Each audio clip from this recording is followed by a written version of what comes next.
everyone. Thank you for joining us here at 6 a.m. And if you're just waking up, maybe went to sleep early last night, it is official. Donald Trump is the next president of the United States. That's right. His race to 270 electoral votes running right through the crucial battleground states, our neighbors to the east, Wisconsin, overnight. It was one of 4 crucial swing states that Trump won. Harris no longer has a path to victory, which means Tim Walz will remain Minnesota's governor and will return home soon here, and he's going to be the governor for the next 2 years. So we have team coverage this morning tracking the race to 270 and the red wave looking to take control of the Senate and possibly the House. But first, Audrey Russo has brand new reaction from former President Trump overnight. Audrey. Now, good morning, Jason and Alicia. America has punched former President Donald Trump's ticket back to the Oval Office, and it was Wisconsin that threw him over that margin of victory.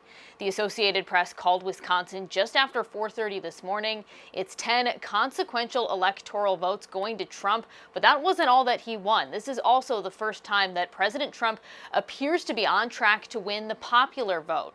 This did not happen for him in 2016 or in 2020. Now, on the other side, Vice President Harris really struggled to outperform President Biden's 2020 numbers in just about every state. Now, though the race was called around 4:30, Trump declared victory hours earlier at his watch party in Florida. With his family and his running mate, Senator J.D. Vance, at his side, Trump thanked his supporters, calling their efforts a movement. This was a movement like nobody's ever seen before. And frankly, this was, I believe, the greatest political movement of all time. There's never been anything like this in this country and maybe beyond. Now, here in Minnesota, Vice President Harris did win. She got just over 51% of the vote, but those 10 electoral votes were not enough to put her within striking distance of that 270 number for the Electoral College. Now, Michigan has yet to be called. That's a crucial battleground state, but it still leans in Trump's favor. Now, that's going to be important to analysts down the road as they examine that blue wall of states. That's Pennsylvania, Wisconsin, Michigan, and they're going to be examining exactly what it was that caused at least 2 of them, but likely all 3, to turn red. Back to you. A lot to dissect coming out of this election. Audrey, thank you. As of this morning, we have not heard from Vice President Kamala Harris. That's right. Our Lauren Lemanchek is in Washington, D.C. with more on when Harris plans to address her supporters. It was just after 12:30 a.m. Eastern Time that Vice President Harris's campaign co-chair came here to tell the crowd that neither she nor Governor Walz would be speaking tonight. At one point, the crowd was about 20,000 people here at Howard University, Harris's alma mater, but they quickly dispersed when they learned that she would not be taking the stage. Now, the campaign co-chair said there were still votes to count, still states left to be called. But for hours before that, the crowd here could see what was happening. They were rather subdued as the results were coming in, and they could see her not performing as well as they had hoped in those blue wall states of Wisconsin, Pennsylvania, and Michigan. Harris is expected to come back here to Howard later today to address both her supporters and the nation. We expect Governor Tim Walz will be with her. In Washington, D.C., I'm Lauren Lemanchek, KARE 11 News. Now, as we mentioned off the top, Trump is now over the 270 electoral vote threshold, but there are still several states waiting on final results. Cece Gaines joins us now breaking down what helped propel Trump past that finish line. Hey, Cece. Hey, good morning. Well, right now, as you mentioned, we're still waiting on numbers to come in from Nevada, Arizona, Alaska, Michigan, and Maine. Minutes ago, though, we did get word from the Associated Press that Nevada has stopped reporting votes for now. We'll have to check back after counties resume reporting later today. But as we've mentioned, Trump did surpass that 270 electoral votes needed by winning Wisconsin. That's the same state that put him over the top when he won in 2016. The difference again came from this county right here, Milwaukee County. Milwaukee County is the one that did it after nearly every other county in the state had wrapped up their count. Now, in those larger counties like Dane County, the outcome was similar to 2020, and Democrats didn't gain too much ground. They did lose ground, though, in smaller counties like Ashland County, though. Harris won at almost 52%. That was back in 2020. Biden won that county at 55%. So this cycle, we're seeing some votes slide over to Trump in those smaller counties. Jason. All right, interesting stuff. Cece, thank you so much for the breakdown. We're joined now by U of M political science professor Daniel Myers, caffeinated and ready to go. Thank you for joining us this early. Thanks for having me on. So, a lot to break down here. With President-elect Trump on track to win the popular vote, it seems here, among which demographics did it seem that he made the biggest gains compared to the last time around? I mean, there was a lot of talk about black men, Latino voters, suburban white women. Where are you seeing out there? Yeah, so we're going to have to wait to get really conclusive evidence about any of that. I actually don't see right now, with what I'm looking at, any pronounced shifts among any of these groups that we've been talking about.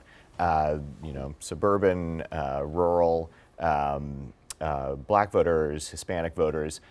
Everybody seems to have shifted towards Trump, but there doesn't seem to be a huge shift among any group. And so a lot of these narratives that we were sort of spinning before the election, I'm not sure how much any of those are going to be supported. It may just be that Trump gained a little bit with voters across the board, and that's enough to put him over the top. And Trump's not the only president to now serve two terms, non-consecutive terms. I think Grover Cleveland was way back then, right? The first president to do so. So how did Trump win back voters that he may have voted for him in 2016? They decided not to vote for him in 2020, but now they are back at Trump here in 2024. Yeah, I think we have to think again about the factors that made Joe Biden a relatively unpopular president. And Trump was relatively unpopular in terms of favorability ratings when he was running for re-election in 2020.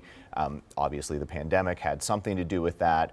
But just sort of the general chaos of his administration.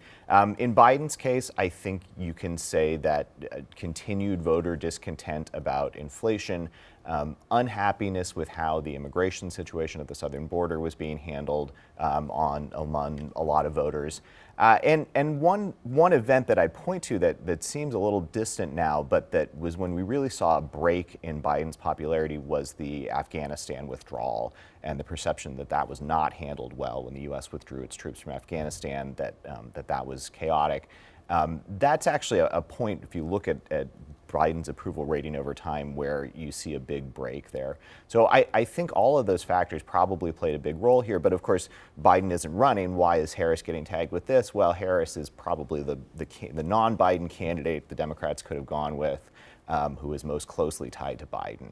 And so to the extent you can think of a strategic error here, it may have been just going with Harris instead of opening it up to maybe a Gretchen Whitmer or a Josh Shapiro or some other Democratic candidate. And the timetable was so brief, so they didn't really have a lot to work with. It was that was really the most unprecedented part of the election when that happened. Having a major party candidate drop out that late I